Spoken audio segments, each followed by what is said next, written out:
হযরত শাহজালাল আন্তর্জাতিক বিমানবন্দরে বছরের পর বছর পরিত্যক্ত অবস্থায় পড়ে রয়েছে অন্তত 12টি উড়োজাহাজ। প্রায় এক দশকের বেশি সময় পড়ে থাকা এসব উড়োজাহাজের ফ্লাইট অপারেশন এখন পুরোপুরি বন্ধ। পরিত্যক্ত এসব উড়োজাহাজ সরিয়ে নিতে কয়েক দফা চিঠি পাঠিয়েছে বেসরকারি বিমান চলাচল কর্তৃপক্ষ বেবিচক। কোনো সাড়া না পেয়ে বছরখানেক আগে নিলামের উদ্যোগ নেওয়া হয়েছিল। তখন কয়েকজন মালিক বকেয়া পরিশোধে 6 মাসের সময় চান। 6 মাস পরে তাদের আর কোনো সাড়া মেলেনি। ফলে দীর্ঘদিন বিমানবন্দরের রফতানি কার্গো ভিলেজের বিশাল জায়গা জুড়ে উড়োজাহাজগুলো পড়ে আছে। এর মধ্যে 8টি ইউনাইটেড এয়ারওয়েজের, রিজেন্ট এয়ারওয়েজের 2টি, ডিএমজি এয়ারলাইন্সের 1টি ও এভিয়েনা এয়ারলাইন্সের 1টি উড়োজাহাজ পরিত্যক্ত অবস্থায় পড়ে রয়েছে। বেবিচক সূত্রে জানা যায়, এসব উড়োজাহাজের পার্কিং এবং চার্জ বাবদ বেবিচকের কাছে পাওনা প্রায় 850 কোটি টাকা।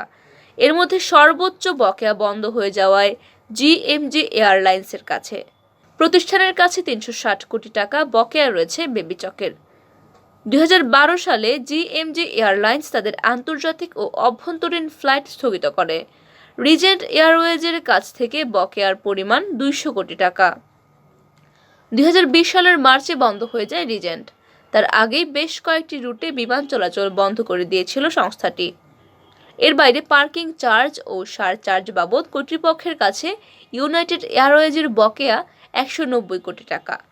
পাশাপাশি পরিত্যক্ত প্লেনগুলোর দখল করে নেওয়া জায়গায় কমপক্ষে 7টি উড়োজাহাজ পার্কিং করা যাবে, যা থেকে প্রাপ্য অর্থ থেকেও বঞ্চিত হচ্ছে বেবিচক।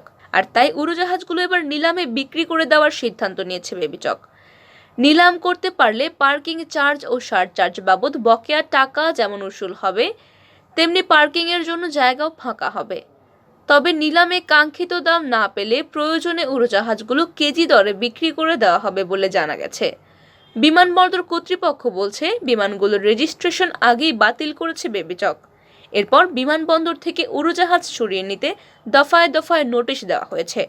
বছরখানেক আগে বকেয়া আদায়ে উড়োজাহাজগুলো নিলামে বিক্রির উদ্যোগও নেওয়া হয়েছিল। তখন কয়েকজন মালিক বকেয়া পরিশোধে 6 মাসের সময় চেয়েছিলেন। সেই 6 মাস পার হলেও এখন তাদের দেখা নেই। এজন্য ফের নিলামে তোলার সিদ্ধান্ত নিয়ে আলোচনা চলছে। শিগগিরই নিলামের প্রস্তুতি নেওয়া হবে।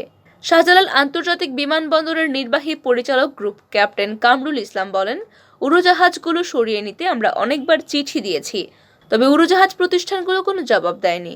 তাদের কাছে পাওনা অর্থ পরিশোধ করেনি। বরাবর তাগাদা দেওয়া সত্ত্বেও তারা কোনো ধরনের উদ্যোগ নেননি। এখন সিভিল অ্যাভিয়েশন আইন অনুযায়ী পরিত্যক্ত উড়োজাহাজগুলো বাজেয়াপ্ত করে দ্রুত নিলাম আয়োজন করা হবে। নিলামের প্রস্তুতির বিষয়ে বিমানবন্দরের নির্বাহী পরিচালক গ্রুপ ক্যাপ্টেন কামরুল ইসলাম বলেন, নিলামের প্রক্রিয়া নির্ধারণে কর্মপদ্ধতি ও সুপারিশমালা চূড়ান্ত করা হয়েছে।